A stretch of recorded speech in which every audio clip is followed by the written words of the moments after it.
정말 관계가 있죠. 아, 그럼요. 예, 실은 제가 한 3, 4년째 꾸준히 보고 있고, 지난달에 저 정규 4집이 나오면서 전 세계 인터넷 생중계를 해요. 기자간담회를. 그거 제가 사회를 보고 왔죠. 진짜요? 예, 예.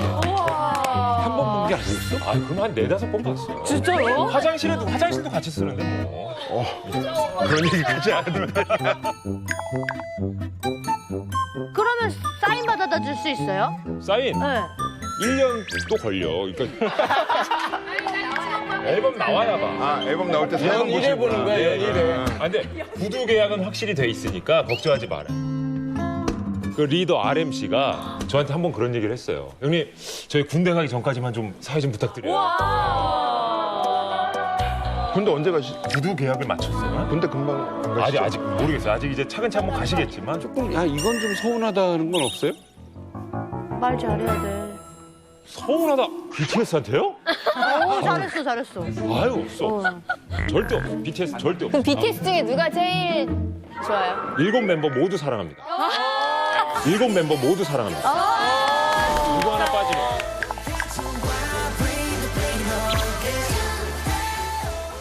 좀 유명인 만나거나 신기한 사람 만나면 기억에 남고 좀 자랑 좀 하고 싶잖아요. 오늘 이만갑에서 아주 깜짝 놀랄 사람을 만나고 오신 분이 계십니다. 누굴까요? 순실형. 예, 순실형. 예. 도대체 누굴 만나고 오신 겁니까? 북한 아저씨들. 어머머.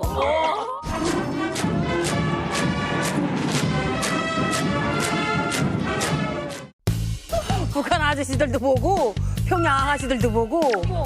어디 가서? 아니 어디 가서가 아니야. 그냥 소련 가니까 그냥 만나는 게 보이는 게 북한 아저씨들이야. 소련이요? 소련을 갔다 오셨어요? 그게 뭐 아니 블라디보톡스 쿠 거기면 내가 갔었어요. 아니 내가 암송을 했는데 이것들이 자꾸 보톡스 얘기를 해갖고 이 블라디보톡스 어디를 다녀오셨다고요? 알려줘. 자, 순실형. 블라디 블라디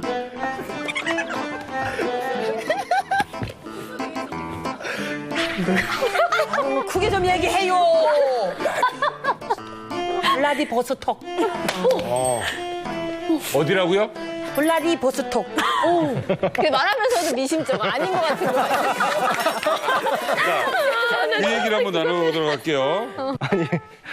그 러시아의 블라디보스톡을 왜 가신 겁니까, 근데? 아, 내가 작년부터 그 소련에 가려고 계속 계획을 하고 있었어요. 왜 그러냐면 내가 북한에서 10년 동안 이렇게 꽃제비 생활하면서 엄청난 추위 속에서 살았잖아요. 그래서 일부러 한국에 왔을 때 첫 겨울은 겨울날 준비로 양말도 두꺼운 거로 수면 양말로 그냥 막 뚜개 바지로 별거 다 준비하고 겨울을 준비했어요. 그런데 하나도 안 추운 거예요. 근데 10년, 11년, 12년이 되었는데도 아직도 눈 한 방울도 못 받고 떨어지는 쪽쪽 녹아버려. 아이고 이게 막 그냥 막 열불 나는 게 북한에처럼 찬 공기도 먹고 싶고 눈설이 쌓인 것도 보고 싶고 막 얼음판도 타고 싶고 그래갖고 이번에 갔는데 제대로 된 아주 그냥 겨울을 맛봤어요. 겨울 왕국 나온 주인공 같을 것 같아요. 가자마자 그냥 막 영하 22도인데 막 수건 가는데 막 앞에도 설컹설컹 막 소리가 껴요. 막. 북한보다 더 추워요? 아니면 러시아가 더 추워요? 아 춥더라고요. 진짜 춥더라고.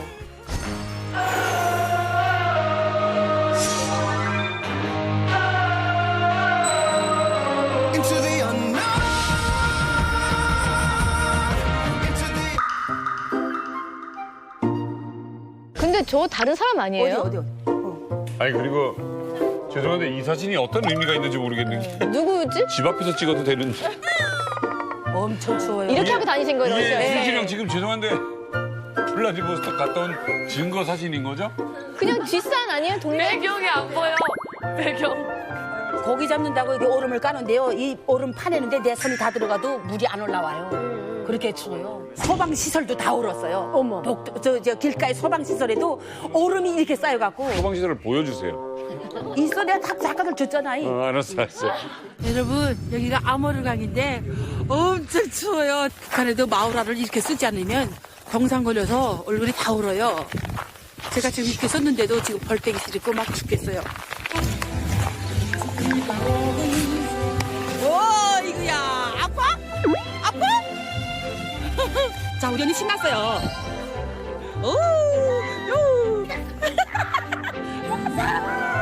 와.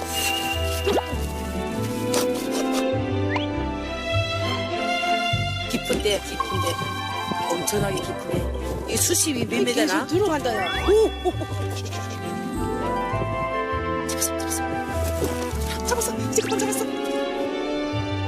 나는 기억을 그냥 머릿속에만 기억하고 있었는데 이 피부가 그 북한의 겨울을 알고 있더라고요. 내가 꽃제비 생활하면서 엄청 얼굴 다 동상 걸렸었어요.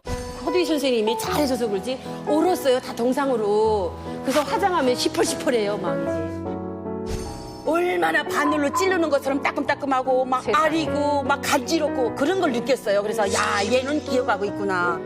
그렇게 추웠어요, 진짜. 아 근데 러시아면 진짜 북한하고 가깝잖아요. 가깝고 거기면서 그 흑룡강성도 보이고요. 네. 예, 조금 애들어서 어느 쪽으로 가면 두만강이가 압록강 쪽인가 봐. 두만강. 그쪽이가 보인대요. 4km만 가면 북한이 보인대요. 그러면은 일단 너무 가깝기도 하고 무섭진 않으셨어요? 그 북한 사람. 그냥 그 일반 사람들 보기에는 무섭진 않아요. 그런데 뭐가 딱 두렵냐면 나는 이제는 얼굴 국제인물이잖아. 그러니까 얼굴 다 이제 공개가 됐잖아요. 그러니까 보이브 것들이 혹시 있을 수 있다. 왜 그러냐면 이만갑도 거기에서 다 봐요. 그래서 순실이라 딱 골라낼까봐 그게 좀 두렵지. 그냥 노동자들 보고 그런 사람들 볼 때는 그냥 추근해요. 저 사람들이 뭔 죄가 돼서 그런가 하는 생각도 들고.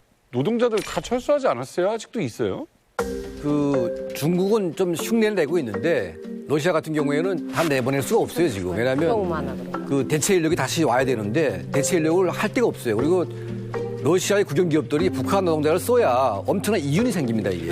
그러다 보니까 정권하고 이제 유착된 기업들이 쉽게 안 내보내려고 하는 거죠. 그러니까 흉내만 내고 있고 계속 다 지금 있는 것 같아요 보니까. 인건비가 싸니까. 그리고 그 차 타는 아저씨들도 이렇게 다니면서 얘기를 하는데 이렇게 택시 탈 때 물어보면 이렇게 조근조근 물어볼 때 다 해주는 사람들은 일반 노동자들이 돼요. 그런데 뭐 괜찮습니까? 더 뭐 춥지 않습니까? 배고프지 않습니까? 그러면 말하지 말라고 뭐 그런 거 왜 자꾸 물어보려고 그래? 그런 사람들은 간부들이래요. 네. 뭐 이렇게 그래서 준비한 거 있어요, 가실 때? 그렇구나. 안전하기 위해서. 그럼요. 그래서 나한테는 든든한 무기가 있는 게 뭐냐면 든든한 무기가 있는데 줄라 이게 뭐냐면 앞에 이렇게 여기다가 태극기?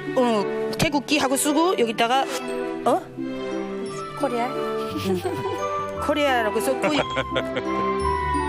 여기 이름 이순실 썼어요. 이거 딱 하고 뒷판에는 이 배낭이라 이걸 달고 다니는 거야. 그런데 그 블라퍼스톡인지 거기면은요 한국인들이 엄청 많아요. 이렇게 나는 한국인입니다. 표시에 자랑 할 사람도 없어. 나는 한국인입니다. 표시에 자랑 할 사람도 없어.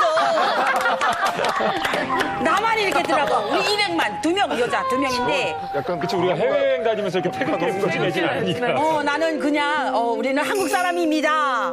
이걸 떳떳이 자랑하고 싶어서 이렇게 메고 갔는데. 아, 이게 무슨 뭐 축구 대회가 있거나 아니면 뭐 어디 집회가 있거나 뭐 모르겠네. 근데 그 써전 사람들도 지나가다가 이 깃발 보고 코리아 나 부산 뭐 서울 막 이러면서 그런 말 해요. 그럴 땐 너무 좋았어요.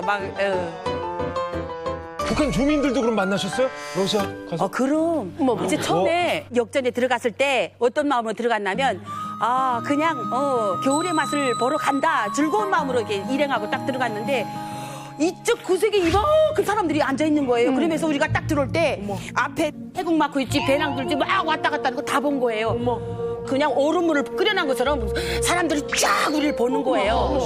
그다음에 그 시선들만 다른 사람들 소련 사람들은 아무렇지도 않아요. 그 사람들만 쫙 보더니 근데 우리가 그 일행을 지나서 자리마트로 딱 들어갔는데 몇 명이 갔길래 순실 형은? 총 여기서 4명이 출발하고 거기 안에서 또 몇 명을 만났어요. 그래서 4명이 들어갔는데 그 사람들이 우리 쳐다보기 때문에 그냥 떳떳하게 들어갔는데 심장이 그냥 뛰는 소리가 다 들려요 여기서. 그렇게 긴장돼서. 근데 아저씨가 그 북한 아저씨가 남조선 사람들입니까? 이런 거예요. 남자. 막 쾅쾅 대는데도 네 어디 갑니까? 그래서 내가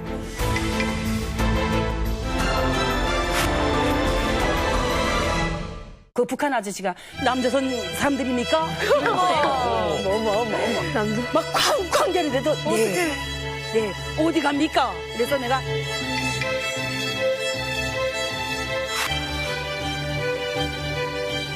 그냥 놀러 갑니다. 이렇게 말을 해야 되는데 놀러 갑니다. 놀러 갑니다. 놀러 갑니다. 이러면서 아니 그 사람들 말에 맞춰서 내가 말이 막 뛰어나오는 거예요. 그래가지고 맞아. 그냥 막 그냥 똥그리서 사람들이 우리를 쳐다보는 거예요.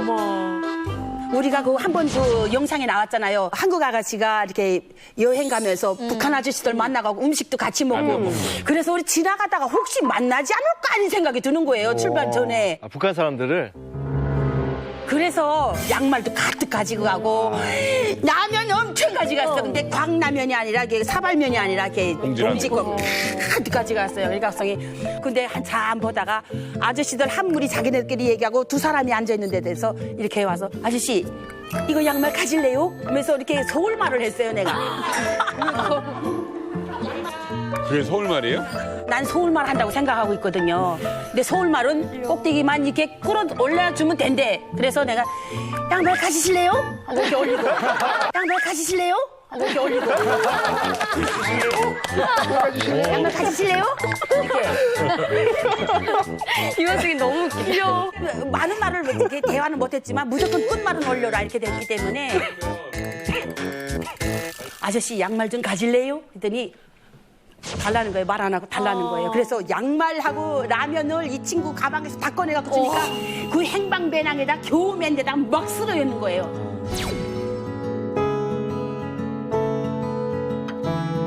왜 주셨어요? 왜? 아유, 그래 우리 같은 동포들이고 우리 고향 말을 하는데 막 그냥 뭐든지 다 주고 싶은 거예요. 우리 북한에서도 중국에서 이렇게 친척 들어오는 사람들이 갈 때는요 뭐 다 벗어주고 가요. 딱 그 마음이에요, 그냥. 예. 나도 없이 살았으니까 그냥 고맙다고는 해요? 안 해요. 안 해요. 조용히 그냥. 그러면서 이거 라면 봉지 어떻게 먹었습니까? 이러면서도 말 안 해요. 표현에 서툰 거죠, 그냥. 속으로는 고마우면서. 그래요. 그 표현이 그거야, 그냥. 근데 그 아저씨들이 그 아저씨들이 우리 딱 나가기 전에 우리 일행이 나가려고 하는데 아주머니, 예. 아주머니, 예. 남조선 사람들 다 살쪘어요? 예? 예? 하고 그냥 가만히 있었어요. 예? 모르는구나. 왜? 남조선 사람들 영양알약 먹는다며 이래. 영양알약 먹는다며. 영양알약 먹는다며 해서 아니에요. 소고기 먹고요. 닭고기 먹고요. 돼지고기 먹어요. 그랬더니 기분이 나쁘진 않았어요? 아니 안 나빴어요. 어떤 기분이었어요? 얘네들이 몰라도 진짜 모르는구나. 나는 영양제 하나도 안 먹고 이렇게 살찐 거예요. 진짜 영양제 하나도 안 먹어요. 순실형 안 먹어요? 안 먹어요. 순실형 지금 몇 킬로 나간다고 했죠? 80kg. 근데 오늘처럼 먹어도 82kg. 나이는 몇이에요? 그거는 비밀이요.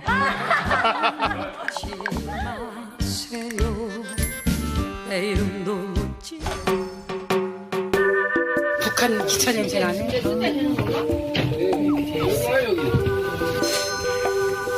이렇게 되어 있어요, 침대 칸이. 소년 영화야?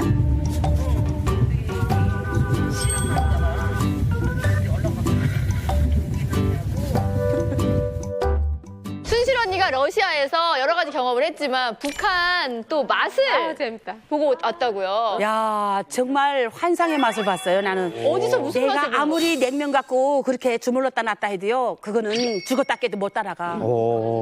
어디서? 거기에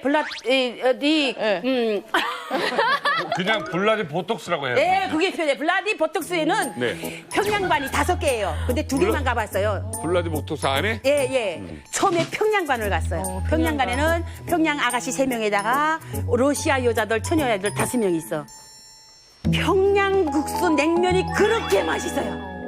그래요? 정말 메뉴는 조금이에요. 그런데 평양 냉면이 그렇게 끝내줘요. 면부터 육수까지 정말 나는 그거 먹으면서 눈물이 나올 정도로 그렇게 감동을 받았어요.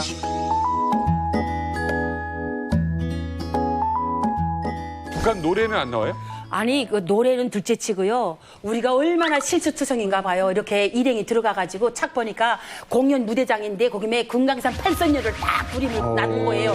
근데 그 그림 자체가 그 만수대 창작사에서 나올 맞아. 때부터 금강산 팔선녀예요. 그 제목이. 근데 일반 사람들은 모르잖아요. 모르지. 우리가 딱 앉아서 음식 이렇게 시켜놓고 어머나 저 금강산 팔선녀네 오랜만에 보니까 아니야 좋다야. 어머나 저 금강산 팔선녀네 오랜만에 보니까 아니야 좋다야. 이렇게 된 거예요.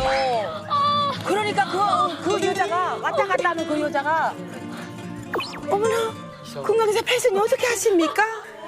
우리 아버지가 전쟁 때 내려왔어요. 이렇게 된 거예요. 어디가 아버지가 선생님. 아유 괜히 죽은 아버지를 또 팔아먹었어. 근데 또 노래가 나의 조구가 훌기되어 우리 덮어주리라 이 노래가 나오는 나는 거야. 그대의 아들. 그대의 아들. 나는 그대의 아들인지 그게 나오는 거야. 노래를 해 거기서. 네, 북한 노래를 어. 음악으로만 해요. 공연 그건 안 사실 하고. 우리는 모르는 노래예요. 근데 우린 다 하니까 2절 딱 들어가면서 그대가 그나 심장이라면 심장이라면 2절까지 다 하는 거야. 1절은 둘째 치고 형이 따라 불렀어? 다 따라 부른 거예요. 7명이 저한테 다 따라 불어요. 어떡해. 7명이 다 탈북자예요.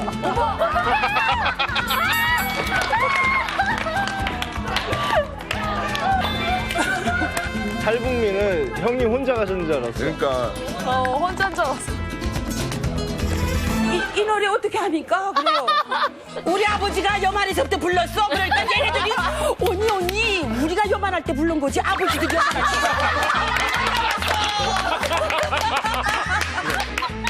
나이가 안 맞아. 나이가 안 맞아. 말이 안 맞아요. 신곡 발표했을 때랑 계속 실수가 나오는 거예요. 당황하니까. 어떡해.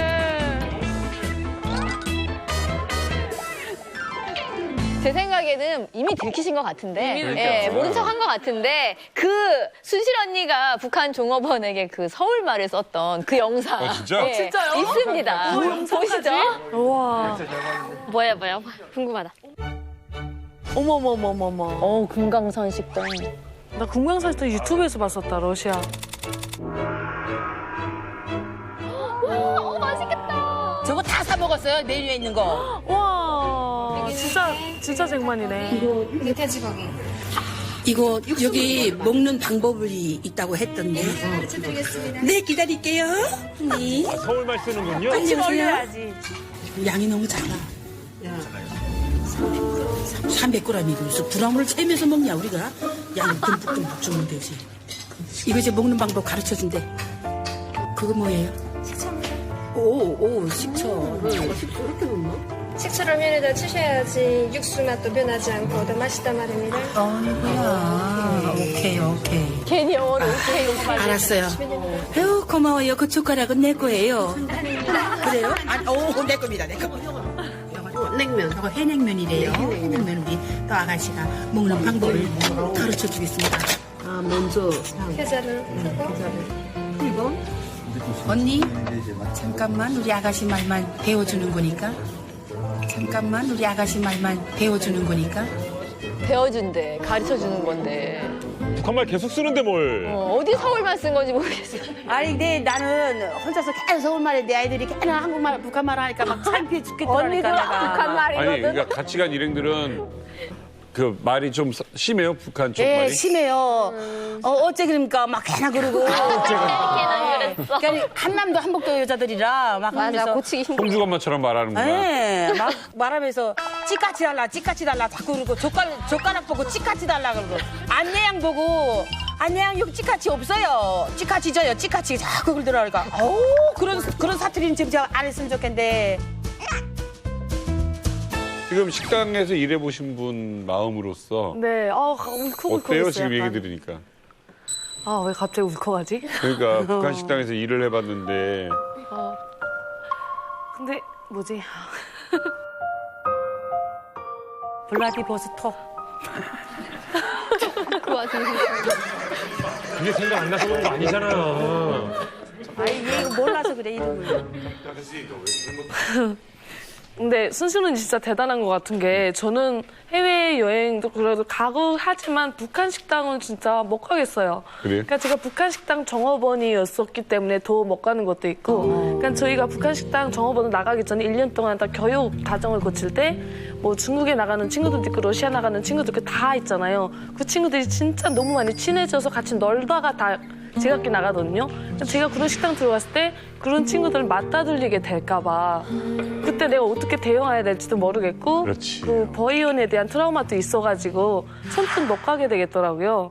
근데 라오스에 제가 작년에 여행을 갔었어요. 네네. 근데 북한 식당이 있다는 걸 모르고 이렇게 그때 전 남자친구랑 같이 이렇게 걸어가고 있었어요. 근데 갑자기 안녕하십니까 하면서 그 북한 식당 종업원들이 식당이 있었고 이렇게 손님들을 헌팅하는 거예요. 들어오라고. 근데 딱 봐도 저희가 한국 사람들이니까 저희 뭐 술 있고 하면 술병을 쥐고 막 광고를 하더라고요. 근데 저는 그 사람의 목소리를 듣는 순간에 제가 마스크를 꺼내가지고 이렇게 끼고 있는 거예요. 그때는 뭐 바이러스도 없었는데 이렇게 끼고 이렇게 굳어졌는데 제 남자친구가 막 어느 쪽으로 달려갔어요. 제가 교육을 주기도 전에. 그래서 달려가더니 제 여자친구도 평양에서 왔어요.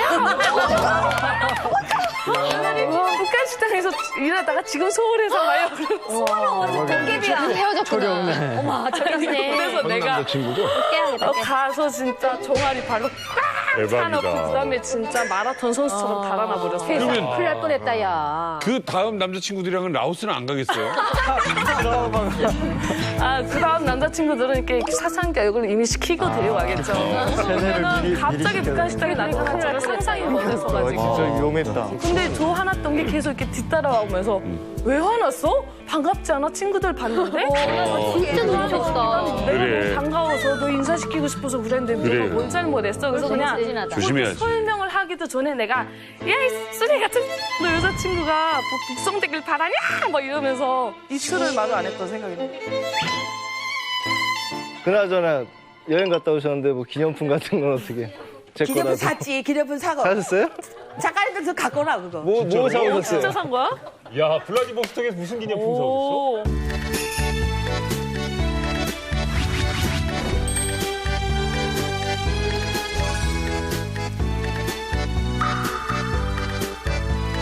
우리가 2월 16일, 4월 10월마다 선물을 받아요.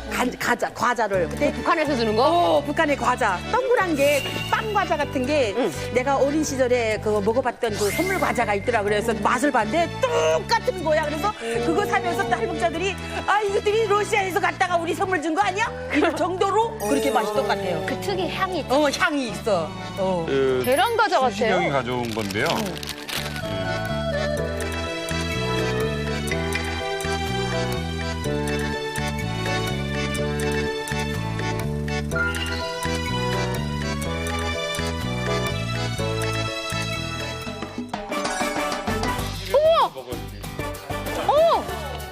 맛있어. 바나나 맛이에요. 난 딸기인데? 딸기 맛도 있고 맛이 틀리더라고. 바닐라도 있고 그러더라고. 어머머, 진짜 북한 거야. 북한 거야. 그래갖고 우리 감동했다니까. 막. 아유, 신통하네.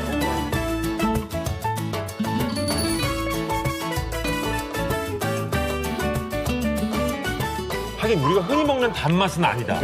그죠? 약간 그 옛날 사카린. 근데 북한 과자는 네. 맛은 비슷한데 먹으면 뭔가 생가루 냄새가 나요, 항상. 북한 냄새가 나요. 밀가루 냄새가 항상 나. 이거를 북에 있을 때 받아본 사람, 제 세대는 먹었어요. 우린 다 우리도요. 먹어봤지. 받아보신 분들. 네, 우리 다 받았어요. 예. 금역군도 네, 저는 저희 저런 거 때부터 처음 없었어요. 먹었어요. 우리 때는 이렇게 동그란 게 아니고 이거 손가락처럼. 손가락 과자. 손가락처럼도 과자. 생기고 병아리처럼도 네. 생기고 뭐 하여간 여러 가지로 그런 거 고급 과자로 줬어. 근데 지금은 아니야. 근데 점점 한 5-6개씩이었나.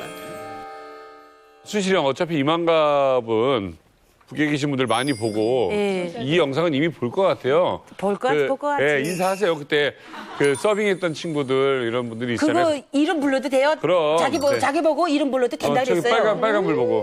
어머. 현아야, 그때 어머. 내가 다시. 저거. 현아야, 이름이. 현아야, 그때 내가 팁도 많이 주고 내가 계산하러 가서 잔돈도 다 네 주머니에 쓸어준 언니야.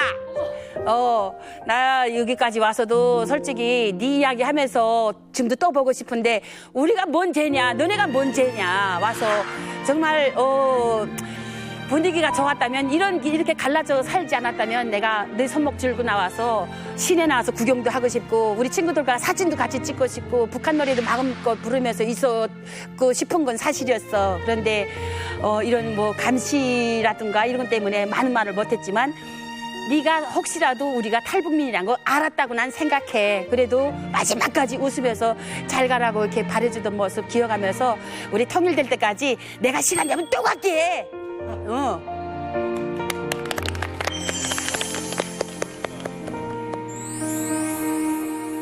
전 세계적으로 큰 위협이 되고 있죠. 이 코로나19 사태가 지금 뭐 우리나라 이 경제적으로 또 심리적으로 많은 타격을 주고 있습니다. 예, 하루빨리 코로나 바이러스가 잠잠해지길 바랍니다. 예. 북한에서도 굉장히 빠르게 퍼지는 이 코로나19 때문에 촉각이 곤두서 있는데 북한에서는 이 코로나19를 어떻게 보도하는지 영상으로 준비했습니다.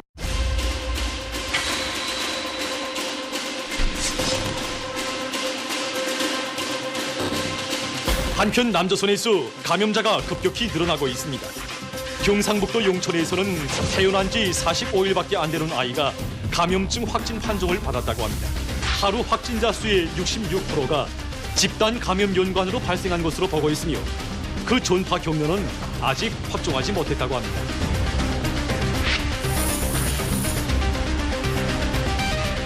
지상과 해상, 공중 등 신형 코로나 바이러스가 전파될 수 있는 모든 전파 공간을 완전히 차단 봉쇄하기 위한 사업을 강도 높이 전개해 나가고 있습니다. 사람들과의 간격을 일정하게 보장해야 하며 얼굴을 만지지 말아야 합니다. 문 손잡이와 전화기, 컴퓨터 건반, 승강기 단추 정상적으로 청소하고 소독해야 합니다. 다행히도 오늘까지 아직은 우리나라에서 신형 코로나 바이러스 감염자가 나타나지 않았습니다.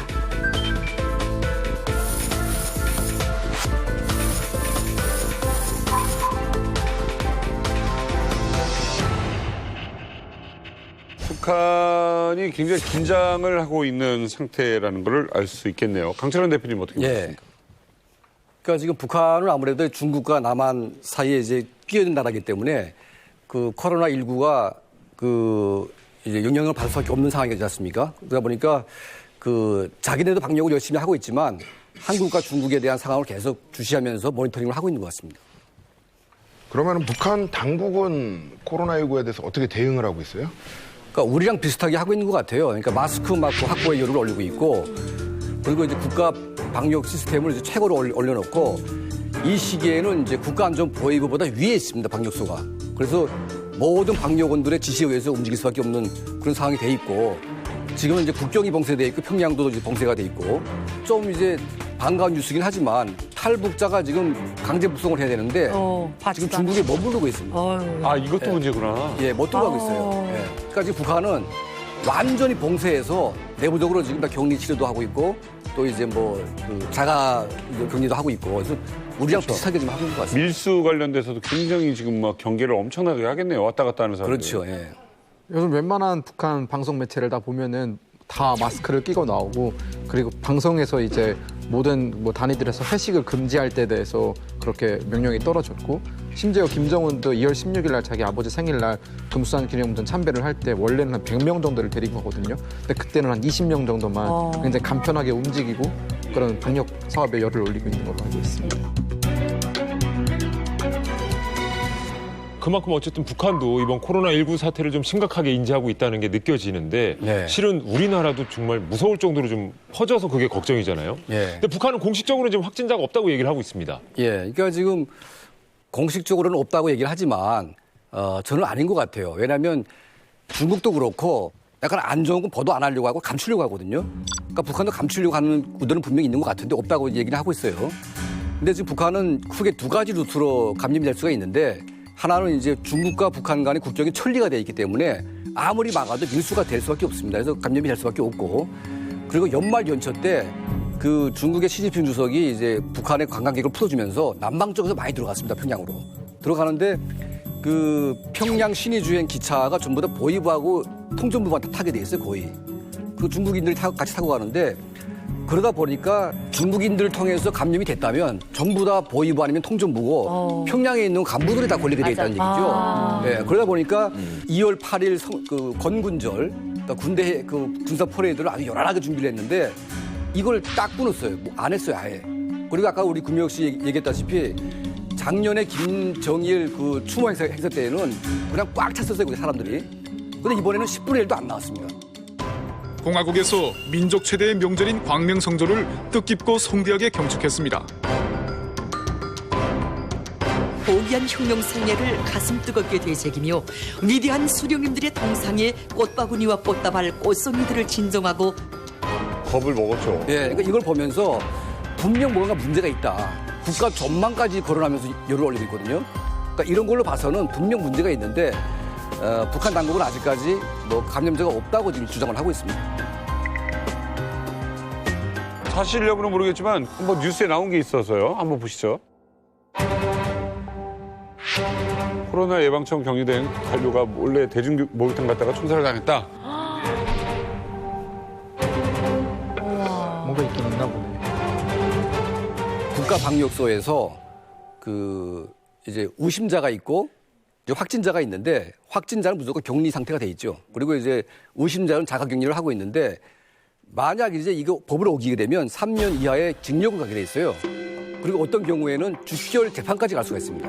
화끈하네. 예, 그래서 최근에 지금 있는 사실이 어떤 그 국경 지역의 간부가 중국인과 만나가지고 접촉을 했는데 격리를 했어요. 했는데 이 사람이 그걸 어기고 사우나에 갔다고 그럽니다. 그게 가가지고 이 사람이 행방불명이 됐대요.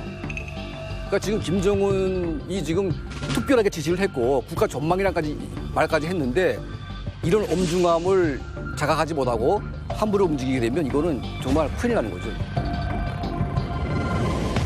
옛날에 북한에 그 파라티푸스라든지 이렇게 전염병들이 돌잖아요. 그러면 그 확진 판정을 받으면 그 집에다가 대문에다 커다랗게 출입금지라고 이렇게 써붙여요. 음성으로. 맞아. 그래서 혹시 모르고 누구네 집에 이렇게 갈 수도 있잖아요. 그러면 그걸 보고 못 들어가고 이 사람은 밖으로 못 나오는 거예요. 한저가 있으면 똥도 집에서 싸야 되는 거예요.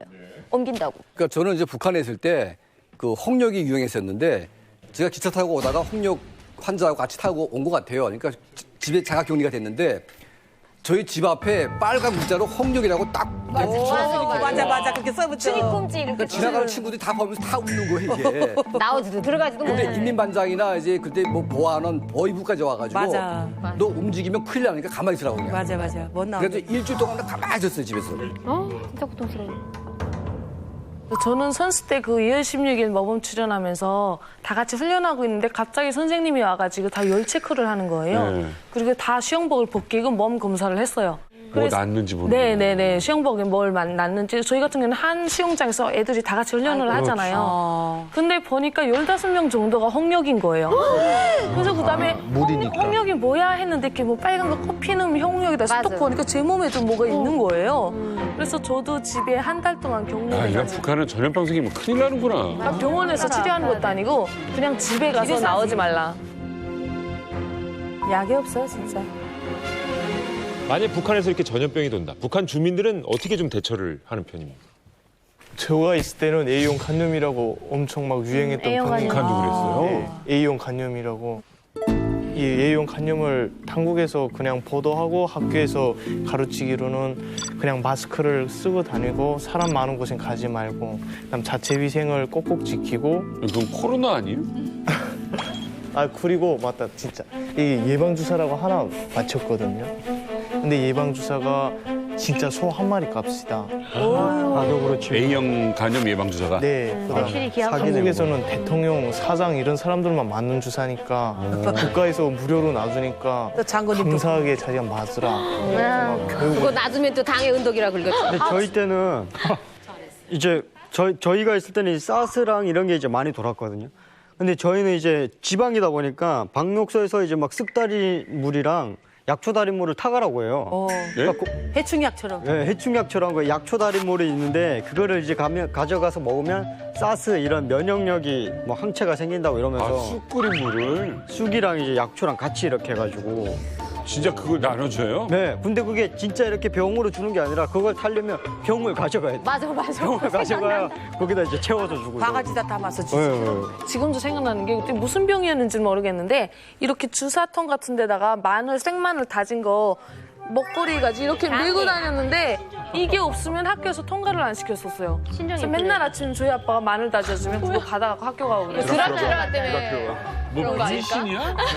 아니 주소 모든 애들이 다 먹거리처럼 마늘을 밀고 있었다니까요. 애기들 감기 걸려도 그 페니실린병에다가 그리고 마늘을 쪄서 밀고만 있으면 안 돼요. 계속 냄새 맡아야 돼요. 마늘 냄새를? 아 이게 학교에서 진짜로 한 거예요? 네, 다 해요. 기억나요? 이런 거 맞지, 했지? 기억이 나고. 했어. 그리고 해 학교에서. 마늘 차고 다닐 때는 신종 인플루엔자 때예요. 그래서 약이 안 나왔다고 저희도 목에다 메고 다니면서 마늘 깨물기라도 하라고 그러고 냄새 맡으라고 했고 사스 때는 뭘 했냐면 학교에다 앉혀놓고 김치를 많이 먹으래요. 김치를 많이 먹으면 거기에 있는 유산균이 사스균을 막는다. 그러면서 김치 많이 먹으라는 얘기를 정말 귀에 닦지 않도록 들었어요. 그래서 집에만 가면 저희 엄마가 이거 박바가지 주면서 김치물 퍼먹거라 그러는 거예요. 당시에 한국에서도 그 얘기 많이 돌았어요. 네, 김치를 정말 많이 먹었어요, 사스 때.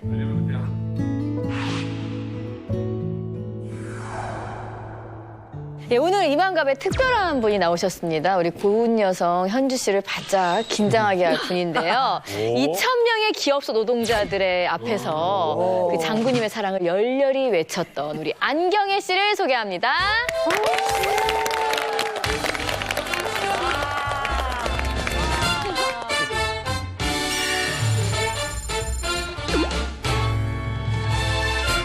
지금부터 나의 어머니에 대한 노래 해설 강의를 시작하겠습니다. 이야, 목소리 좋으시다.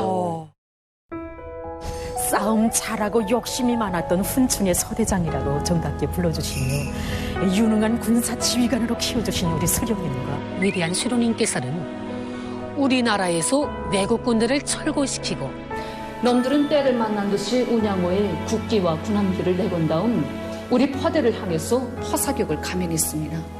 세월의 눈비를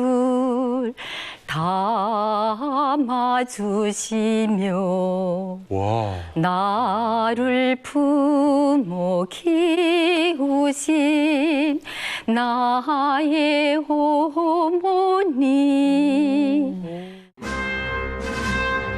항일의 여성영웅 김정숙 동지 항일의 여성영웅 김정숙 동지 위대한 수령님께서 개척하신 주체혁명 위협의 계승을 열어놓으신 위대한 어머니이십니다. 똑같다. 너무 똑같아. 어머, TV에서 듣던 목소리야. 눈물 날라 그래, 눈물 날라 그래. 북한 방송 듣는 것 같다.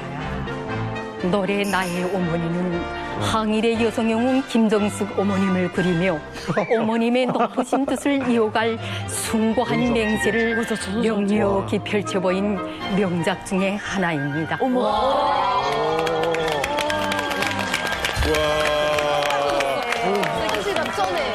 이야. 갑자기 순간 북한에 와 있는 줄. 너무 수고하셨어요. 소름이 다 끼쳤어요. 지금 하진우 씨. 자기도 모르게 뭐라고 아까. 저 막 그 북한에서 갑자기 북한 영화관에 와서 뭐 기록 영화 보는 거 맞아. 느낌이 진짜 무슨 북한 저 TV 보는 것 같고 느낌이 약간 저기 북한 쪽 아나운서 분이신 것 같은데. 아우 예리하신데요? 과연 이분은 어떤 분이신지 안경혜 씨 본인이 직접 자기소개 부탁드릴게요. 안녕하세요. 안녕하세요. 라진 선봉수에서 온 안경혜입니다. 북한에서 5년 동안 해설 강사를 했습니다. 이자 조금 전에 본 건 시범적으로 한 거고 원래는 한 강의 제목을 가지고 20분 내지 30분씩 진행을 하는 강의. 20분, 30분이요? 네. 혼자서? 네. 그럼요. 아니 목소리가 그 옛날 야, 그거 있잖아. 그 김정숙 배우 역할을 하는 그 사람의 목소리랑 되게 닮아가지고 소름 돋았어요. 희진이랑 그래서 김정숙 같다 막 이런. 중저음이. 맞아요, 맞아요. 완전. 정숙도무 아니 장군님하고 헤어진다는 게 참말인가? 사령관 동지의 곁을 떠나고 싶지 않은 마음이야. 누구에겐 늘 없겠어요. 그렇지만 사령관 동지께서는 우리들에게 중요한 임무를 주셨습니다. 되게 매력적이야. 중저음이 있는데 부드러움이 있는.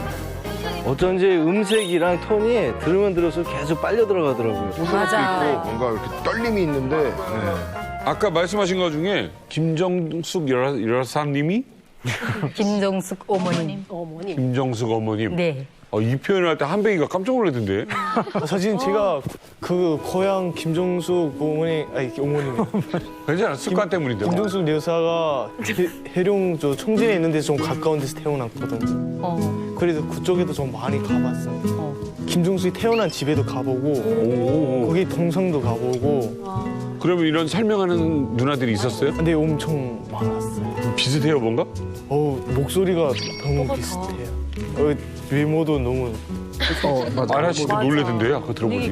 네, TV에서 흔히 볼 수 있는 그 기록 영화라던가 아니면 또 그 해설해 주시는 분들 맞아요. 고향집을 이제 막 여기는 어디고 여기는 어디입니다 이러면서 이제 해설해 주시는 분이 있거든요. 그분 목소리랑 너무 똑같아요. 지금 난 직업을 아직도 모르겠어요. 그러니까 해설 강사라고 들어봤는데 저도 5년 차인데 처음 들어보는 직업이거든요. 이게 어떤 직업인가요? 해설 강사라는 게. 김부자네 혁명 업적에 대한 일이라든가 그다음에 김부자네가 노동자들한테 사랑과 배려를 돌려주신 그런 거 가지고 이게 이야기를 한다든가 아니면 또 이제 김부자네가 이제 한 지역을 어느 현지지도 했을 때는 하나의 해설 그런 강의 자료를 해서 내려와요.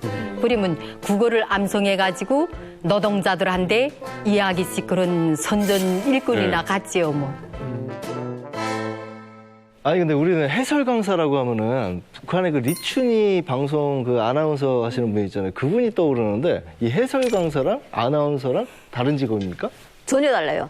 그러니까 이게 똑같은 선전 일꾼인데 방식이 다른 거예요. 선전대나 방송관들은 격앙된 어투로 오늘도 머나먼 길을 떠나가시는 위대한 수령님의 사랑을 안고 우리 인민들은 그 사랑의 목임이요 울고 있습니다. 방송원에서 예를 들어서 좋아. 방송원에서 자 해설 강사는 어떻게 하냐? 해설 강사. 오늘도 머나먼 길을 떠나가시는 우리 어버이 수령님의 뜨거운 사랑 속에서 우리 민들은 이렇게 행복한 날들을 보내고 있습니다. 다르다. 이 사람들은 잔잔하게 그 사람들을 설득하는 거고 방송원들은 격앙된 목소리로 호소를 하고 그 사람들이 신금을 울리는 게 우리가 할 일이고 저 사람들은 해설 강사들이 할 일은 뭐니까 이 사람들을 설득을 하는 겁니다. 하는 톤이 있는 거죠. 해설 강사는 잔잔하게 선전대는 노래와 하슬로서 생산력을 높이기 위한 호소를 하는 것이고 방송원들은 마이크를 잡고 불특정 다수에게 전체 당원들과 클라가디오 이러면서 그러니까 유현주는 절대 해설 강의는 못하네. 절대로 못합니다. 텐션이 높아가지고 안 돼. 안경혜 스님은 누구한테 듣게 이렇게 이런 해설을 했던 거예요? 라진 선봉에 6월 16일 하륙발전소라는 게 있어요. 거기에는 2,000명이라는 정업원들이 있는데 네. 그 정업원들 앞에서 이 김부자에 대한 이 혁명 그런 교양을 이 화력발전소에서 이런 걸 하셨다고요? 네. 무슨 시간에 하시는 거예요, 이거를? 노동자들이 다 일을 끝나고 주군, 야군, 후야군 이렇게 있어요. 이런 일 식으로 끝나고? 해. 네. 힘들어 죽겠는데? 아니 한 주일에 그러니까 두세 번씩 해. 긴가나 한 주일에 두세 번을 하고 네, 직장마다. 그럼 긴가나 한 번 하면 몇 분 정도 하시는 거예요? 20분, 30분씩 해. 그러니까 이제 일을 끝나면 일 작업 청아람 하면서 그때는 이제 해설 강사가 와서 해설 강의를 해야 된다 하면 그때 들어가서 학원했단 말이에요. 근데 긴가나 맨날 똑같은 얘기를 하시는 거예요? 그러니까 직장마다 다 달라야 되니까 오늘은 탑인 직장, 내일은 열생산 직장마다 다 다른 데 가서 해. 네. 외람된 질문인데요. 그 긴가나하고 근익가나하고의 차이는 뭡니까? 똑같은 거예요. 그러니까 이게 사투리겠지요, 아마. 어디 사투리예요? 함경북도예요. 그렇죠. 예, 긴가나를 유현주도 많이 하고 전소연 씨 많이 하고 긴가나파가 있어요. 있어. 유현주 씨 한참 많이 했어. 긴가나 많이 하죠. 그럼 안경희 씨는 지금도 간혹가다가 긴가나를 하세요? 네. 형 그러면 희석이 형 긴깨가 어디예요? 긴깨. 아, 긴깨 전라도. 그러니까 이 뜻이고 근께. 그러니까. 이게 평안도에서는 달라. 기니까니 길에서 그러니까. 기니까니 하고 우리 한경도는 긴까나. 기니까. 아니 그나저나요. 김부자의 업적을 다루는 일이라면은 북한에서도 아무나 할 수는 없을 것 같은데 이 해설 강사가 될 수 있는 자격 조건이 어떤 특별하게 따로 있습니까? 아, 그렇지요, 뭐. 이 토대가 우선 탄탄해야 되고요. 토대구나. 네. 토대 무조건 좋아요. 그 토대에서는 저는 아버지가 6.25 때 전쟁 참가자고 군사복무를 한 30년 동안 했어요. 그리고 또, 예, 아버지가 군인 직업이고, 그 다음에 또 인물도 보고, 또 화술도 보고, 이렇게 노래도 좀 보고, 그런 데서 아마 제가 당선된 것 같아요. 인기 많아요, 저분들? 아유, 그럼요. 이게 처녀들이 제일 선호하는 직업이죠. 방송원도 있지만 방송원 못지않게 직면 강사가 되게 깔끔해요. 빨간색 비료도 있잖아요. 비료도로 된 케이스를 딱 이렇게 메고 해설 강사들이 딱 이렇게 맵자거든요. 나는 다른 사람들은 사업들로 메고 곡괭이 들고 막 손에다 후무치고 이러는데 요 여자들은 그냥 얼굴 좀 반반하고 요래가지고 이걸 딱 메고 가가지고 사진을 딱 해놓고 뭐 사람들 모이잖아요. 그러게 되면 아주 그냥 잔잔한 톤으로 그냥 늘 암기한 거 그거를 딱 얘기하는 거예요. 오늘 그래서 특별한 시간을 마련했습니다. 해설 강사 안경애 씨와 선전대 방송원 출신 우리 유현주 씨의 합동 강연을 진행했습니다.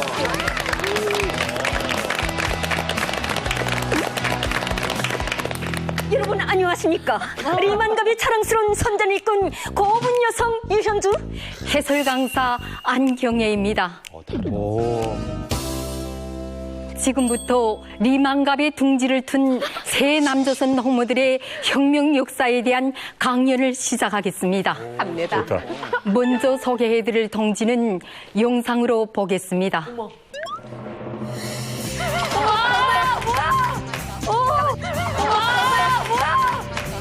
잠깐만 저 영상이 아닌가?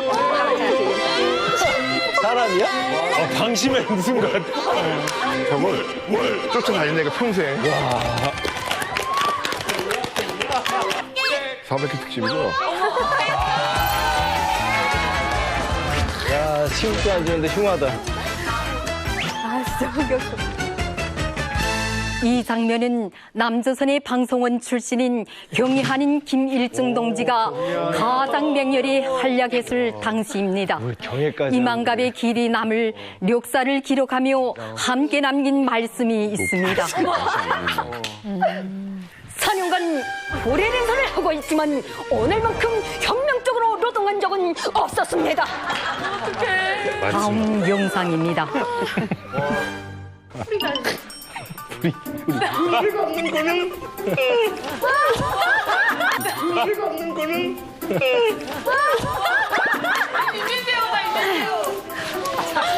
우리가 없는 거는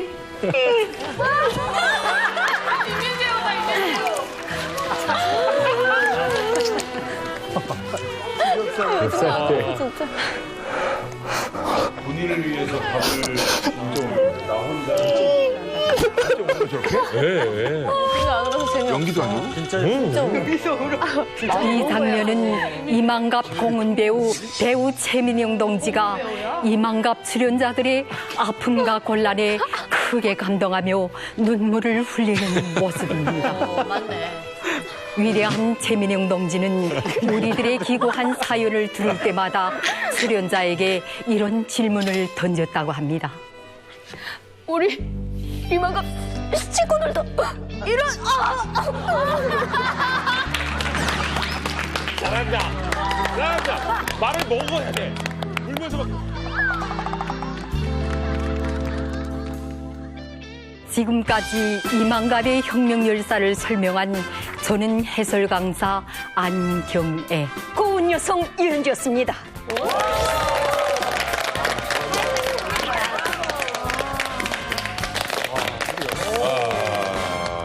어떤 차이가 있어요? 두 사람 한 거 보면 전문가로서.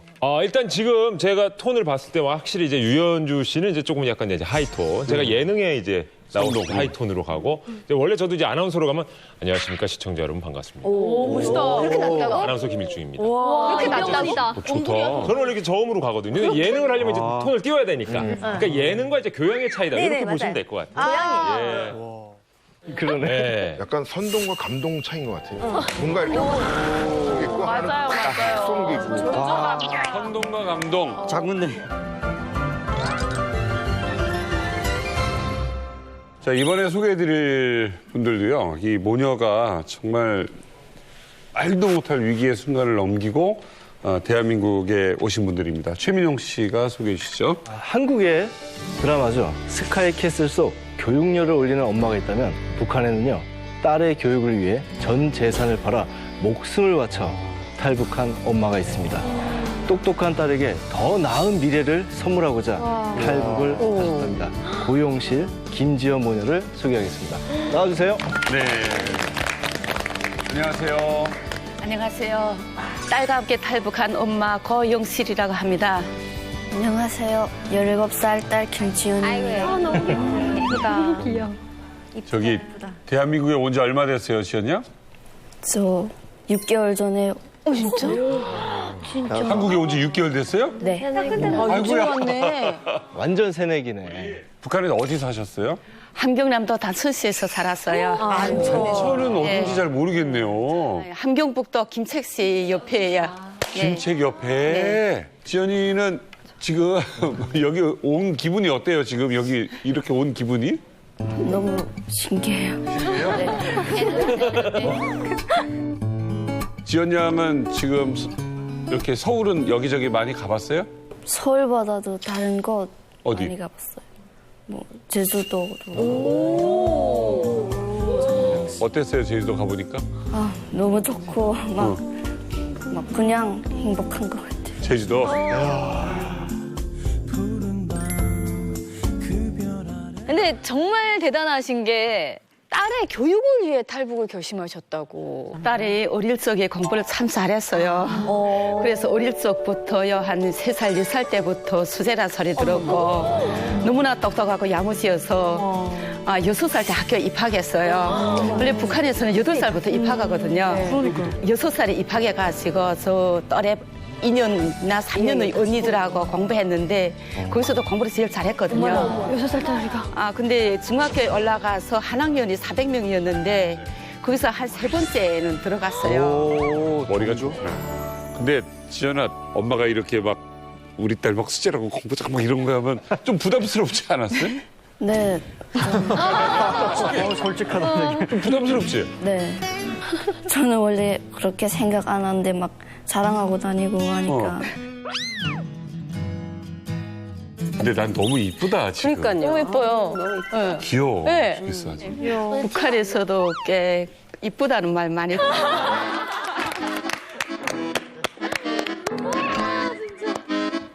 근데 어느 하루인가 애가 머리가 다 헝클어져 가지고 집에 온 거예요. 네. 그래서 깜짝 놀래가지고 너 왜 무슨 일 있었지? 하니까 분단인상하고 싸매는데 선생님이 잘못한 것도 없는데 자기 머리채를 휘둘렀다는 거예요. 선생님이요? 애가 머리채를 휘두른 거예요. 선생님이? 네. 싸우다가 상대방 애가 그런 게 아니라 결함은 분단인상이 잘못했는데 선생님이 아무래도 돈 많은 분단인상 편 들어가지고 네. 북한에 그런 일 많아요. 네. 분단위원장이 뭐 선생님한테 뇌물을 많이 고이니까 선생님이 걔를 특히 이뻐하셨어요. 근데 막 걔가 이뻐하시니까 막 기세가 둥둥해가지고 막 학급 애들 막 휘어잡으려 하고 막 부려먹으려 하니까 제가 막 참을 수가 없어가지고 걔하고 막 다투게 됐어요. 근데 선생님이 그걸 보고는 막 말도 안 듣고 막 무작정 지가 잘못했다고 막 머리채를 잡아서 막 던진 게 한 5m는 날아갔던 이야, 선생님이 완전? 자기한테 뇌물 거이라 뇌물 안 거였다고 막 욕도 많이 먹고. 선생님이요? 네. 진짜 그렇게 얘기를 했어요. 왜 아무것도 안 가져오냐고? 네, 막 설날에 선생님한테 인사도 없다고 막 도덕 없는 것들이라. 그 말이지. 네. 선생이 제자한테 뇌물을 바라는 게 그건 도덕이 있는 인간이에요, 이거? 대놓고 그런 거를. 선생님들이 거의 그랬어요? 그냥 선생님들은 다 던지면 좋아하죠. 뒤에 저기 빨간 옷 입은 분이 선생님이셨어. 선생님이셨어. 지연이가 놀래가지고 지현이 많이 놀랬구나. 아유, 네. 얼굴 빨개졌네요. 부담스러워서 못 앉아있겠어.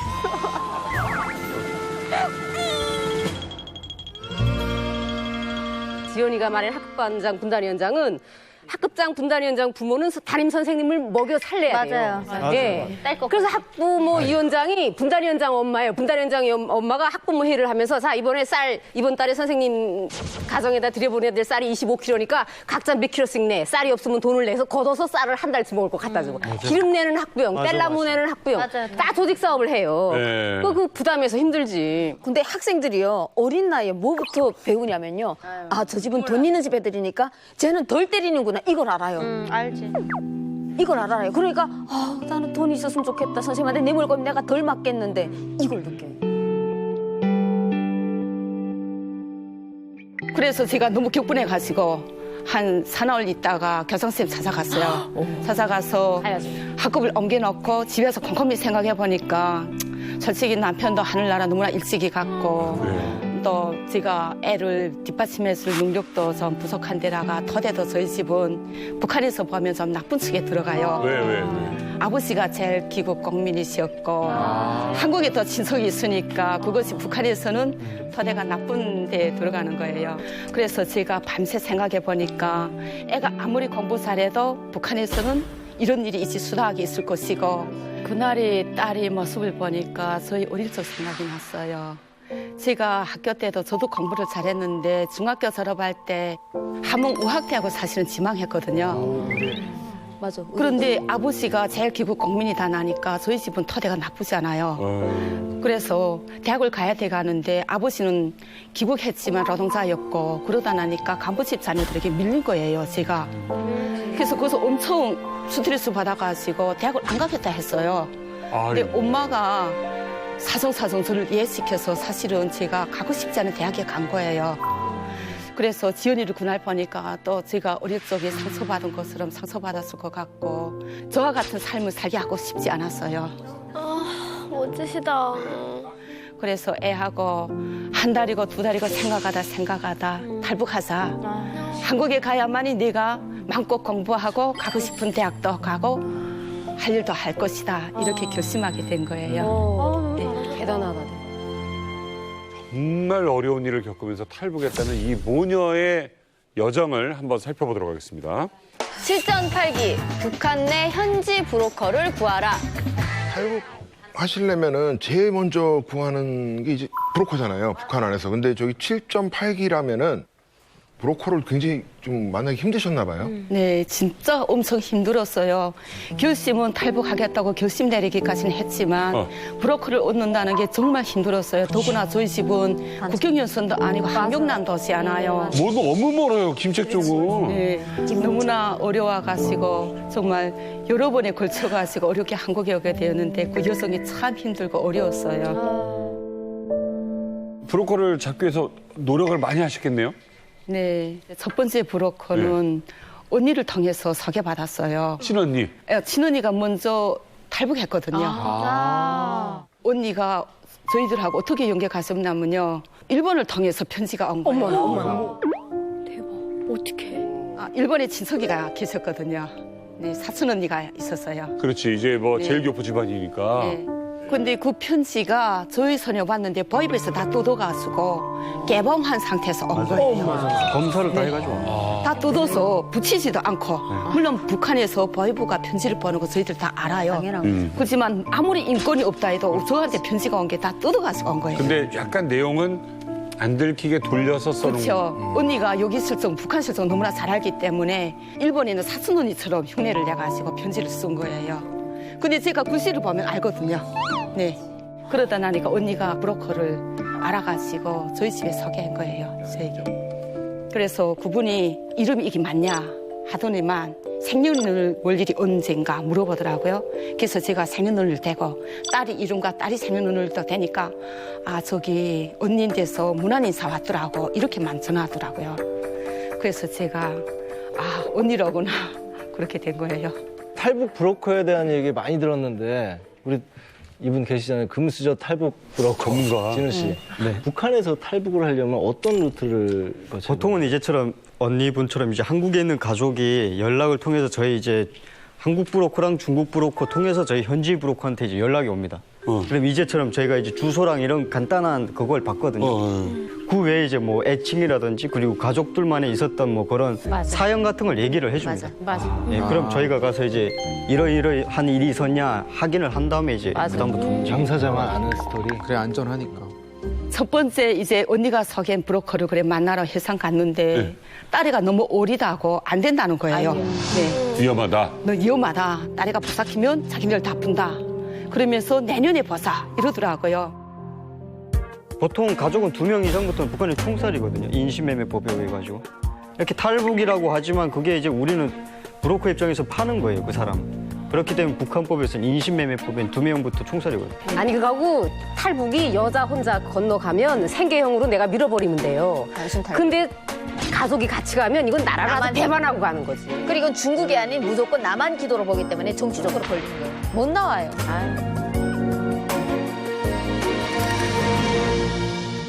그래서 그걸 기다리면서 또 두 번째 브로커를 색출하기 시작했어요. 만나기 시작했어요. 단천에서도 해상까지 5날을 걸어서 갔어요. 두 번째 브로커 만나러. 그 해 따라 정말 깡취를 했는데 대한수날 그것도 단천 날씨가 영하 25도였어요. 그때 그걸 기차를 타고 가면 잡힐까 봐 해상까지 닷새를 깡취의 맞바람을 맞으며 걸어갔는데 지연이가 그때 13살이었어요. 지연이 힘들어서 어떻게 걸었어? 힘들긴 했지만 뭐 그 산만 넘으면 우리는 뭐 한국에 갈 수 있다 이렇게 생각하니까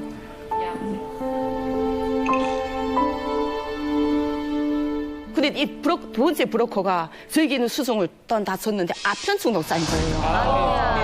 하잖아요. 제가 돈을 썼는데 보내달라고 돈을 썼는데 몽땅 아편을 태우는 거예요. 그래서 거기서 2달 만에 돌아왔어요. 네, 이제는 저한테 수송에 돈이 하나도 없잖아요. 어떻게? 이제는 어떻게 살지? 그러나 마음만은 탈북하겠다는 마음만은 변하지 않은 거예요.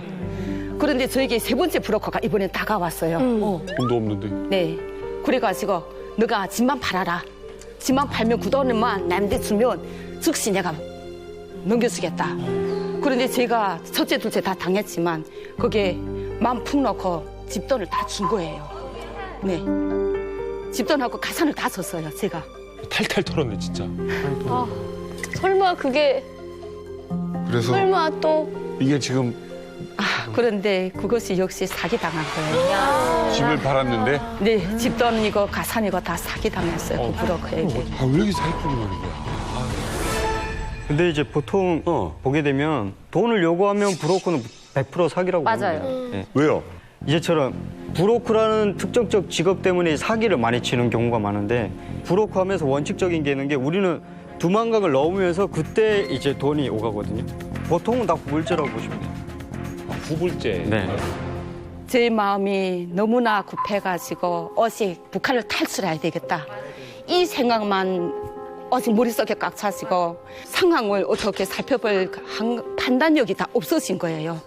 집 팔았으면 집도 이제 없잖아요. 사기당했으니까. 네, 집 없어서 그 브로커가 보내주겠다 할 때까지 2년을 다녔어요. 또 돌아다녔어요. 2년. 몇 년을요? 2년을요. 어머 어떡해. 집도 없으니까. 저희가 이제 브로커가 보내준다 하면서 2년을 걸린 거예요. 그래서 나중에 저희들이 돈을 달라니까 보이브에라가 신고하겠다. 네, 보이브에라가 신고하겠다. 네. 진짜 나쁜 놈이네. 그리고 보이브에서는 그동안 감시가 집도 없고 이러니까 감시는 또 해가지고 엄청 힘들었어요. 아니, 지연아. 그때 몇 살이었어요? 집 없이 그렇게 있을 때가? 14살 때였던 것 같아요. 엄청 고생해. 얼마 안 된 얘기야, 지금. 3년 전 얘기네.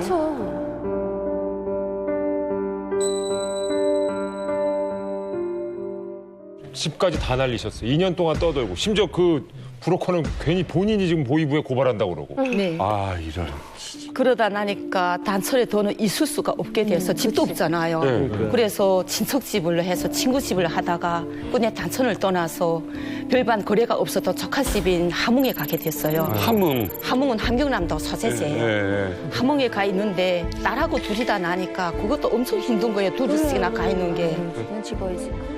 시어머가 계시지 남편이 있지 않으니까 그래서 딸하고 끝내 갈라지기로 약속했어요. 네. 그래서 딸은 함흥에 있고 저는 성진의 친구네 집에 가서 거기서 아이고, 세상에. 만두 장사를 하면서 있었거든요. 그때 제가 딸에게 너무나 엄청 고생 준 것 같아요. 아이고. 생리별을 하셨네. 지훈이 그때 기억해요?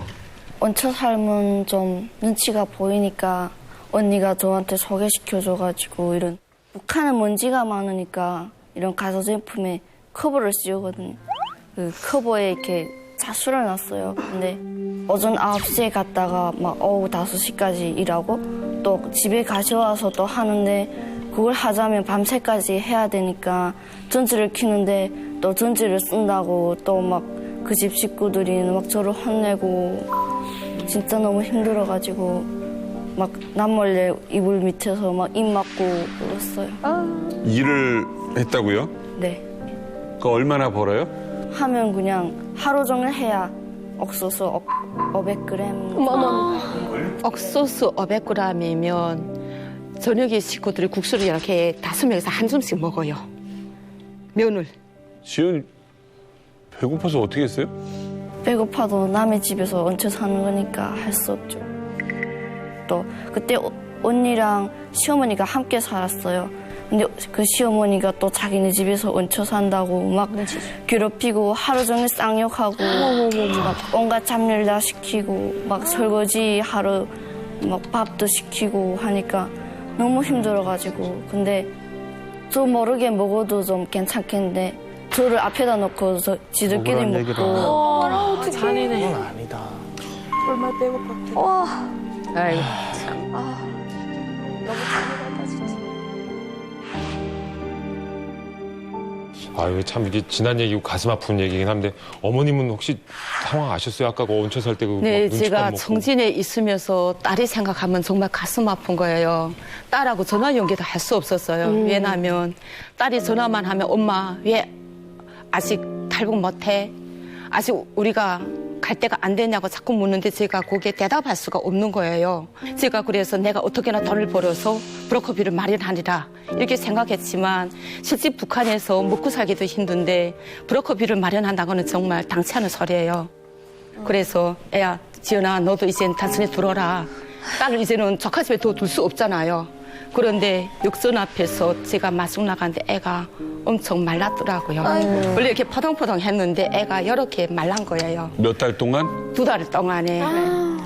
그래서 그 사연을 묻기 전에 욕전에서 숱한 사람 보는 앞에서 부둥켜고 막 울었어요. 너무나 가슴 아파가지고. 그러다가 이제 막 탈북하자는 막 그 가슴은 끓고 있잖아요. 그래서 결국은 언니가 돈을 보내서 가지고 압록강을 건너게 된 거예요. 압록강을? 네, 압록강을 건넜어요. 그러니까 지금 그 순간부터가 진짜 이제 탈북인 거죠? 네, 탈북이죠. 그때 10월이었으니까 저녁 7시니까 푸름푸름했어요. 압록강 해살의 답사수용소 옆에 압록강이라고 실가지가 흘러요. 네. 거기에 세면도구 주머니를 쥐고 세면하러 가는 것처럼 갔다가 브로커의 싸이가 이거 벤치를 가지고 철조망을 이렇게 2개 들어요. 끊어요? 네, 끊어가지고. 그때 국경경비대는 감시 카메라를 반대 방향으로 들어가나요. 네, 이젠 다 짠 거니까. 그러니까 저희들은 그때까지 마음이 사실 좀 났어요. 그런데 압록강에 다리를 턱 여니까 물이 이렇게 허벅지에 절반 오더라고요. 그때부터 떨리더라고요. 그래서 압록강을 정신없이 이렇게 건넜는데 브로커가 50m를 뛰라는 거예요. 뛰라. 그런데 아마 여기 계시는 분들은 다리라가 모래주머니를 잡았는지 모르겠는데 그때 저 심정이는 다리에 절덩어리 2개가 딱 매달린 것 같아요. 추운데 긴장까지 하면 발 안 떨어져. 저는 막 건너기 전에 막 무서울 줄 알았는데 네. 생각보다 진짜 안 무섭더라고요. 역시. 모든 걸 다 내려놓고 다 가고 하니까 뭐 뒤로 물러설 길은 없으니까 무조건 앞으로만 가야 하니까 안 무섭던 것 같아요. 그래서 탁 건넜어요? 네. 그래서 브로커가 너희들 여기 있어라. 내가 중국 브로커하고 전화를 해가지고 농구방을 끌고 올게. 아 이랬거든요. 그런데 거기서부터 더 무서운 거예요. 북한 쪽은 좀 어두운데 중국 쪽은 불이 하나잖아요. 그리고 머리 꼭대기에는 정각 있고 맞아. 중국 사람들이 이렇게 산책하는 말소리가 확 쏠려쏠려 들리는 거예요. 그래서 지연이 손만 꼭 잡고 말도 못하고 막 몸이 온몸이 사시나무 떨리듯 같아가지고 막 바들바들 떨었거든요. 그래서 어떻게 해서 숨었어요 그냥 아니면 만나게 돼요? 1시간쯤 있으니까 브로커가 오더라고요. 정말 그때 농구방을 도착했을 때 뭐 중국 사람들이 살피는지 누가 감시하는지도 모르고 정신없이 뛰어들어가서 막 농구방에 올라탔어요. 다행이다. 그렇게 하고 12시간을 달리니까 심양에 도착하고 오케이. 심양까지 가니까 저희들은 이제는 당장 내일쯤으로 한국에 가겠구나. 네. 이런 생각을 가지고 그날 밤에 잠이 다 안 오더라고요. 네. 잠 못 잤어요. 무사히 왔으니까. 그래 거기서 언니하고도 전화 연결을 했고 네. 언니야 오늘 심양까지 도착해서 마음 푹 놔라. 내일은 한국에 갈 거야. 이랬더니 전화했죠. 아니 그럼 어머니 심양에서부터는 어떤 경로로 탈북을 하신 거예요? 심양에서는 청도를 거쳐서 라오스 국경까지 나왔어요. 버스도 타고 또 승합차도 타고 오면서 계속 갈아타요? 네, 8날은 라오스 국경까지 거의 일주일 넘어서 도착했어요. 어디선가는 저희들이 탄 버스에 경찰도 올라가시고 네, 중국 경찰이 올랐거든요. 지연이하고 제가 제일 앞에 탔어요, 버스에. 근데 중국말은 모르잖아요. 근데 옆에 분이 신분증을 꺼내더라고요. 아차, 이거 신분증 검열하는구나. 어떻게? 그래서 아무 표정도 안 하고 이렇게 앉았는데 마침 그분이 저희들 곁을 지나서 뒤에 다른 분들한테 가는 거예요. 애가 있으니까. 학생이 있어서. 속이 막 덜컹거려가지고 기도하면서 제발 무사하게 통과시켜달라고. 지연이는 어땠어요? 그때는 너무 떨려가지고 막 그치? 몸이 막 부들부들 떨고. 그때가 몇 살 때예요? 버스에 검문당하고 갈 때가? 그때가 그냥 15살이었던 것 같아요. 중국 공안도 15살은 안 건드려. 제일 무섭거든 그때가. 중2잖아. 네. 제일 힘든 게 어디였어요? 라오스 산인데 막 경사가 막 진짜 조그만 엎드려 커다할 정도로 진짜? 급하고.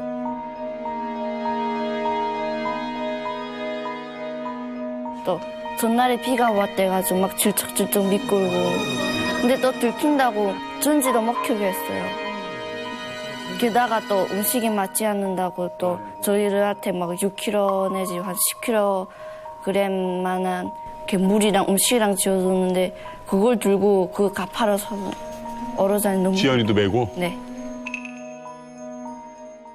엄마는 어디 아픈 데는 없었어요? 저는 그때 그 산을 넘었을 때 아마 여기 있는 분들도 아마 라오스 산이 어떤 건지 알 거예요. 맞아.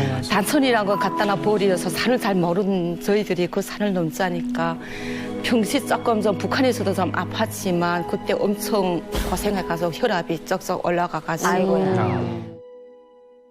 저는 진짜 산을 정말 잘 탄다고 내가 장담하는 여자라고. 산에도 살았고. 그래서 정말 언니가 쬐끄만 산을 3개 넘는다 하기 때문에 그까짓 거 하고서 탔는데 저는 정말 제 일생에 한국의 한라산이 제일 높다죠.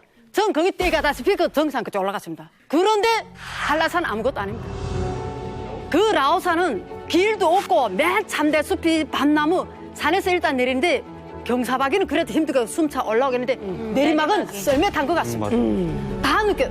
저는 썰매 타고 막 뒹굴다가 나무 턱 집으면 가시나무 집어서 이 옷인데도 피어게 이렇게 왔습니다. 매일 비가 오니까 미끄럽고 진흙이 돼 있으니까. 그건 길이 아니고 산으로도 난 세상 그렇게 높은 산은 전 못 가봤습니다 지금. 그러니까 그게 아열대산이거든요, 라오스 산이. 그렇지. 근데 밤에 가야 돼요. 브로커가 정확하게 한 몇 마디를 하는데 그 중에 제일 많이 하는 말이 빨리빨리 조용조용. 그 말만 반복해요. 빨리빨리 가라 그러고 조용조용 가라 그래요. 이게 우리나라 산은 보면 이렇게 좀 이렇게 돌도 있고 발을 딱 디두면 이렇게 발이 탁 붙잖아요. 근데 이건 쫙 이렇게 됩니다. 그러니까 4발 걷기 해야 돼요. 맞아. 그러다 보니까 손톱 이런 데 다 상하고 걷다 보는데 애가 막 울어요. 그래서 보면 고머리가 진짜 거짓말 안 하고 엄청 커요. 발가락 사이를 뚫고 들어가 있는 거예요. 고머리가. 땡기잖아요. 고무줄처럼 쭉 늘어나요. 그러다가 내려갈 때는 정말 정확하게 표현하셨는데 썰매 타듯이 미끄러져서 내려가야지 앞으로 뻗치면 그대로 뒹굴러서 죽을 수도 있는 거예요. 그 라오스산은 그 삼국선에서 굉장히 초고난이도예요. 네, 근데 제가 거기서 혈압이 라오스 산을 넘었을 때부터 엄청 혈압이 높아가지고 여기 와서 이제는 막 쓰러져 가시고 제가 몇 번 쓰러졌고 먹지도 못하고 이러도 못 나고 이러면서 이제는 내가 여기서 죽지 않겠나. 한국을 다 와가지고 이제는 죽지 않겠나 하는 생각이 들더라고요. 그런데 목사님이 한국약과 함께 대사관으로 연결이 됐어요? 네. 그래서 한국에 오게 됐어요. 지연이 형 근데 한국에 딱 왔을 때 기분이 어땠어요? 처음 공항에 딱 내리고 했을 때. 너무 기뻐가지고 막 도착하자마자 막 울고 불고. 지연이 엄마 생각했을 때 제일 엄마한테 고마우면서도 말 잘 못했던 거 있다면? 그렇게 아픈 속에서도 한국에 저를 버리지 않고 데려와 줬으니까 그게 너무 고마운 것 같아요. 지금 학교는 어떻게 했어요? 들어갔어요? 이제 고등학교라고 됐어요. 이번에 들어가는 거예요? 네. 애가 중학교는 6달 다니고 졸업증을 탔어요. 근데 북한에서 한 2, 3년을 공부 못했잖아요. 그렇지. 또 돌아다니다가 2년, 또 탈북하느라고 1년, 네. 3년을 공부 못했는데 일반 학교, 중학교에 가서 공부를 잘했어요. 그런데 지금은 방학이어서 그런지 너무나 볼거리가 많아서 그런지 좀 혼에 좀 빠지더라고요. 그렇지만 애가 워낙 전성적으로 공부를 잘하고 똑똑하니까 저는 애를 믿고 잔소리는 안 해요. 이제 막 잘할 거라고 믿고요. 좋은 엄마다. 그래. 잔소리 안 하세요? 평상시에 막 하루 종일 잔소리하는 거. 하루 종일 잔소리하는 거. 아유, 어머니 또 방송이라고. 여기 왜 왔겠어요? 누구 말이 맞는 거예요? 그 하루 종일 잔소리했을 땐 뭘로 잔소리를 하신 거예요? 저도 어릴 적에 어머니한테 공부하라 소리 안 해도 공부를 잘했거든요. 근데 요즘 애들은 그게 아니더라고요. 지우리가 발전해가지고. 휴대폰도 제가 폰을 싸서가지고 한 연구만 하루 종일 해요. 요즘에 3살짜리 분 연구하는데. 지연이 할 얘기 있어요, 엄마한테? 엄마 그게 아니라고요. 뭐 폰을 잘 아는 것도 뭐 필요한 건데 맨날 잔소리하고. 그치, 폰 알아야 많이 활용하지. 네, 뭐 모르는 단어 있어도 폰으로 검색하고 하는 건데 맨날 게임한다고.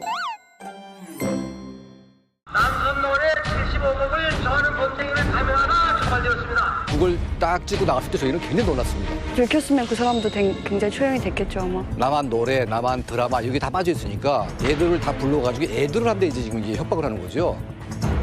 북송이 되는데 그때 김정일이 방침이 내렸어요. 비법 월경은 마약과도 같습니다. 나라를 배반한 저런 자는 저렇게 된다는 거를 다 한 명을 저를 세워서 1000명을 교양시키자는 건데 그냥 무기징역 보내도 좋으니까 재판장 좀 나가게 안 해달라고 제가 빌었어요.